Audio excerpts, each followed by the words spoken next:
Hola resistentes, ¿cómo están? Bienvenidos al canal. Otra vez aquí Santiago y como todas las semanas, qué gusto estar aquí con ustedes, qué rico volver a encontrarnos acá en este espacio en el que venimos a hablar de libros y a compartir la literatura, que sin duda es lo que más nos gusta. Y vean, el libro que les voy a compartir hoy es una de esas joyas de la literatura universal. Y pues como ya pudieron ver en el título, les estoy hablando específicamente de El amor en los tiempos del cólera, de nuestro Nobel colombiano Gabriel García Márquez. Y miren, creo que para hablar de García Márquez tenemos que tener claro, o bueno, creo yo, que hay que tener claro que Gabriel García Márquez y Cien años de soledad son un sinónimo prácticamente. Así que quiero entrar, digamos, haciendo una pequeña comparación entre estos dos libros. Y digo comparación porque es que no se pueden comparar, son demasiado distintos. Y yo personalmente leí primero Cien años de soledad y luego leí El amor en los tiempos del cólera. Y yo me estaba esperando en El amor en los tiempos del cólera algo también como por la rama de Cien años de soledad. Pero son dos libros totalmente distintos, partiendo por ejemplo de los personajes, que en Cien años de soledad son muchísimos y en El amor en los tiempos del cólera pues habrá unos 4 o 5 recurrentes todo el tiempo, no más que eso. Así que ya encontramos grandes diferencias en la escritura de Gabriel García Márquez precisamente. Y ya hablando también de la historia como tal, también son completamente distintas. Y es que Cien años de soledad pues es la génesis del mundo, por decirlo de alguna manera. Es la génesis y también es el apocalipsis del mundo. Y son historias que mayormente están, o bueno, la historia como en general de Cien años de soledad son los relatos que Gabriel escuchaba en su casa cuando estaba chiquito, cuando era un niño, las cosas que le contaba su abuela y las historias de la guerra civil, por ejemplo, que le contaba su abuelo, que es un personaje que se ve claramente reflejado en Cien años de soledad, el coronel Gerineldo Márquez. Y en El amor en los tiempos del cólera es tal cual como el nombre lo dice, una historia de amor. Y no puede ser de otra manera. Claro, Gabo siempre haciendo uso de las historias que le contaban, pues en El amor en los tiempos del cólera la historia es la historia de amor de sus padres, de Luisa Santiago y de Gabriel Eligio. Y claro, en esta historia no todo está al pie de la letra, porque no se puede olvidar que es una novela, es una ficción al fin y al cabo, pero también tenemos elementos que al parecer sí son como muy fidedignos a lo que era la historia. E incluso Gabo en diversas entrevistas llegó a decir que ponía a los papás por separados para que no se pusieran como a contradecirse entre ellos, sino que cada uno les contara la versión propia que tenían de los hechos y ya después él miraba qué le servía y qué no y ya lo acomodaba pues a su maravillosa escritura. Y ya dicho todo esto, ahora sí vayamos como tal a la historia. El amor en los tiempos del cólera. Aquí conoceremos a tres personajes principales. Vamos a conocer al doctor Juvenal Urbino, vamos a conocer a Fermina Daza y vamos a conocer a Florentino Ariza. Y miren, esto es muy curioso porque la historia empieza con el doctor Juvenal Urbino cuando ya está, digamos, un hombre hecho y derecho. Pero hablando estrictamente en términos cronológicos, pues la historia empieza más o menos cuando Fermina Daza y cuando Florentino Ariza son niños, son muy jóvenes aún. Y Florentino un día simplemente ve pasar a Fermina Daza y cae perdido y se enamora de ella. Entonces Florentino Ariza empieza a hacer el intento de enamorar a Fermina Daza. Pero es un amor, digamos, un poco difícil porque en la época en la que se ambienta la historia, pues no era como tan común eso de ver novios tan jovencitos. Entonces, por esa parte es difícil. Además, Florentino Ariza no era, digamos, del que se moviera en el medio más opulento de la ciudad, sino todo lo contrario, vivía de una manera muy humilde. Y Fermina, por el contrario, tenía pues digamos más recursos. De hecho era pues de una familia acomodada del pueblo en el que vivía, ya que su padre, Lorenzo Daza, pues era un empresario, no se sabe si honorable o no, que vivía pues muy bien de las empresas que tenía muy buena rentabilidad. Y su padre, pues como creo que quieren todos los padres para sus hijas, quería que Fermina estuviera con un hombre respetable, un hombre de sociedad o algo así. Entonces, claro, ver que Florentino era un hombre, pues digamos, como les acabo de decir, humilde, prácticamente pobre en este pequeño pueblecito donde se desarrolla la historia, pues no le gustó nada a Lorenzo Daza, el padre de Fermina. y cuando se dio cuenta que Florentino estaba demasiado empeñado en, como diera lugar, enamorar a Fermina, pues Lorenzo Daza no tuvo otra opción o no le dio opciones más bien a Fermina y se la llevó por completo del pueblecito donde vivían e hicieron un viaje de 3 años. Y en este viaje pasaría algo espectacular y es que a pesar de la distancia y el tiempo, pues Fermina seguía enamorada de Florentino y Florentino de Fermina. Y se preguntarán cómo, si no estaban juntos. Pues les cuento que Florentino, en el pequeño pueblecito en donde vivía, se desempeñaba como telégrafo, trabajaba en la oficina de telégrafos de este pueblo y se hizo amigo de todos los telegrafistas de la zona por la que Fermina se fue a hacer su viaje. Entonces a cada ciudad donde llegaban ya estaba un telégrafo de Florentino dirigido hacia Fermina, pues dándole sus mensajes de amor. Ahora, ya habiendo hablado del viaje de Fermina, que como les digo duró más o menos unos 3 años, pues quiero hacer la aclaración de que les hablo de este viaje justo al principio de la reseña porque va a ser algo fundamental en el desarrollo del libro como tal. Y es que prácticamente el libro se podría dividir en dos partes, el antes del viaje de Fermina Daza y el después del viaje de Fermina Daza. Y es que cuando ella regresa al pueblecito en el que solían vivir, convencido Lorenzo Daza, su padre, de que ella ya después de tanto tiempo no iba a estar enamorada de Florentino, pues deciden regresar al pueblito. Lorenzo Daza cree que ya no hay ningún riesgo y que ya no existe ningún sentimiento de su hija hacia este muchacho y sin más vuelven. Y ya una vez Fermina nuevamente en el pueblecito, pues aquí es donde van a cambiar las cosas porque ya no todo va a ser como era antes y va a haber algo, digamos, que va a mover la historia por completo y la va a poner de cabeza y es precisamente el hecho de que Fermina conozca al doctor Juvenal Urbino. Y aquí, hasta aquí les voy a contar como más o menos a grandes rasgos de qué va la trama de la historia. Porque si les cuento más ya estaría de pronto cayendo en los spoilers y no quiero para nada hacer eso. Así que lo que me interesa es que ustedes lean el libro y conozcan esta historia y se enamoren tantísimo como me enamoré yo de este libro. Pero el hecho de que no les vaya a contar más de la historia como tal no quiere decir que hasta acá llegue la reseña, porque estando ante una obra que fue escrita por un genio de las letras como era García Márquez, pues todavía hay muchas cosas más que abarcar. Y una de ellas es, por ejemplo, que en este libro, en esta historia como tal, en similitud con Cien años de soledad, también sucede la historia en un pueblo portuario, un pueblo de la costa caribe de Colombia. En Cien años de soledad es Macondo. En este caso en específico nunca se nombra como tal el nombre del pueblecito en el que se desarrolla pues la historia, pero sí vamos a ver elementos que son muy propios de la costa caribe y por ejemplo nada más el epígrafe del libro, miren que dice así: en adelanto van estos lugares, ya tienen su diosa coronada, Leandro Díaz. Esto, para quienes no lo conozcan, es un vallenato de un cantante venezolano, si no estoy mal, que se llamaba Leandro Díaz. Y pues Gabriel lo eligió como el epígrafe de este libro. No se ve mucho, pero ahí dice. Y claro, ¿quién mejor que Gabriel García Márquez para narrarnos la costa caribe de Colombia?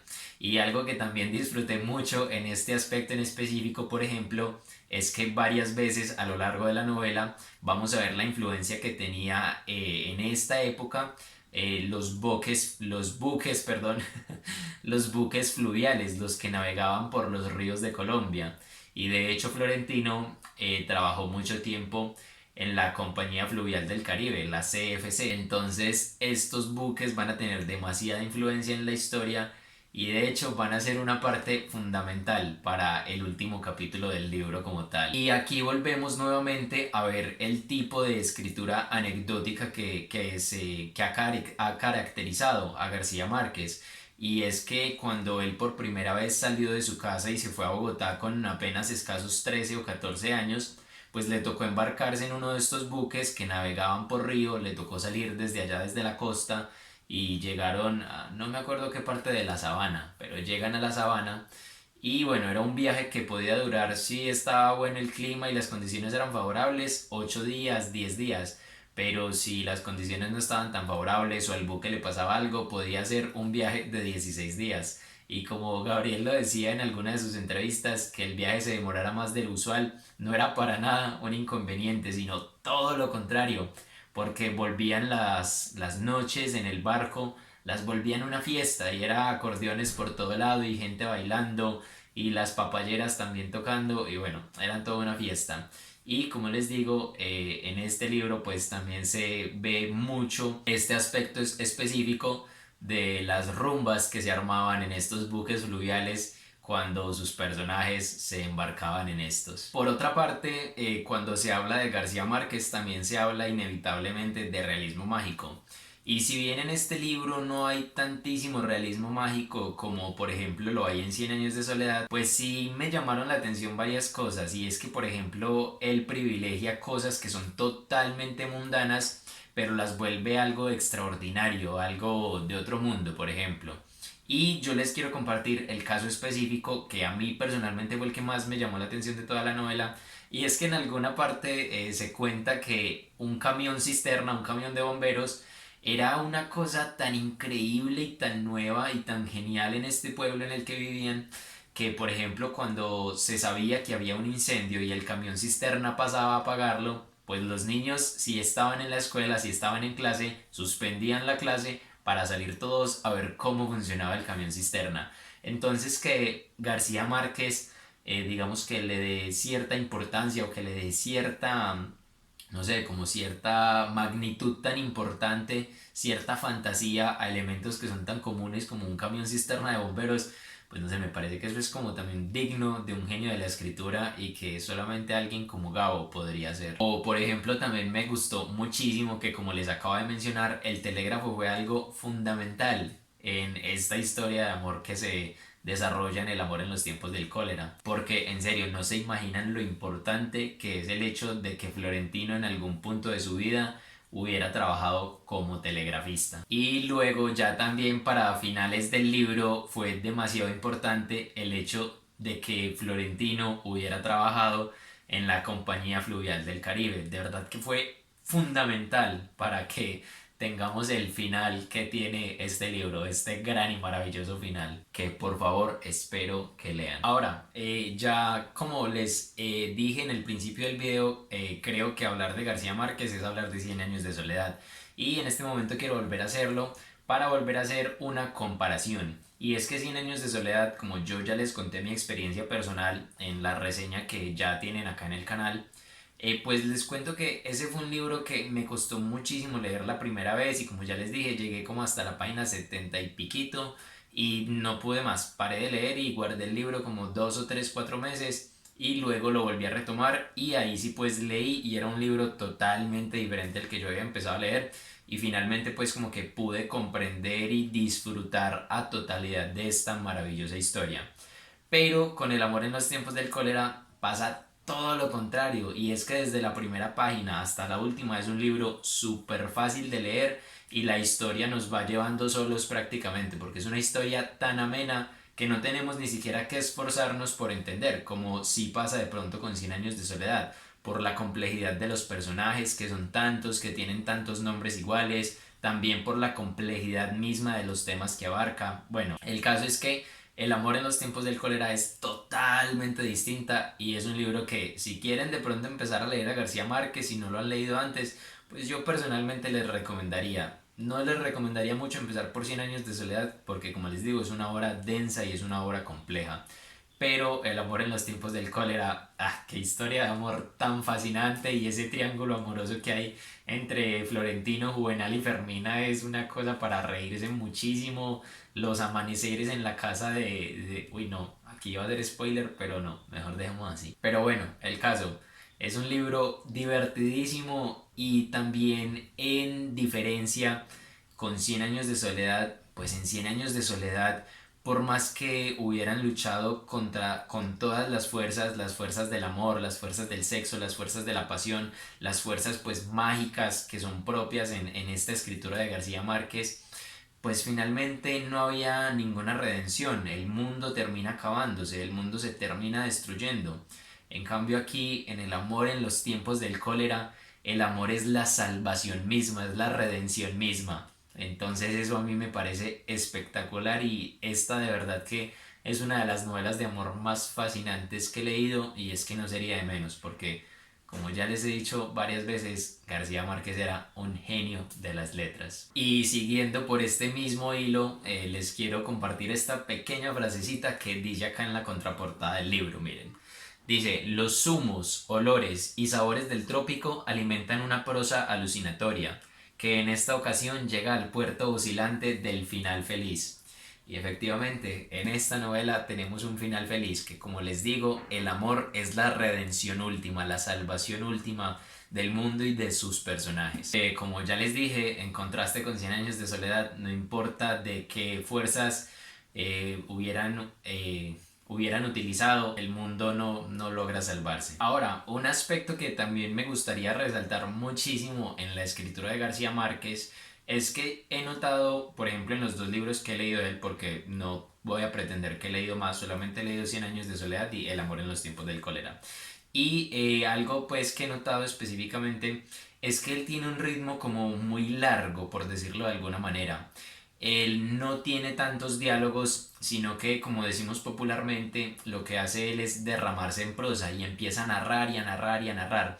Y pues por allá cada mucho rato llega el punto final. Y como les acabo de decir, rara vez hay diálogos, pero lo que quiero resaltar precisamente son los diálogos, que cuando los hay, como les digo, son muy escasos, pero cuando los hay, casi todas las veces son una genialidad. Y quería hacer esta mención o esta pequeña mención porque también va como digamos encadenada a lo que viene a continuación, a lo que les voy a contar a continuación. Y es que Gabriel también en su escritura, pues como les digo, es muy anecdótica. Entonces, varias anécdotas son las que encontramos en sus libros de la Guerra Civil, por ejemplo. Y un diálogo en específico a mí me pareció espectacular y de una denuncia social impresionante.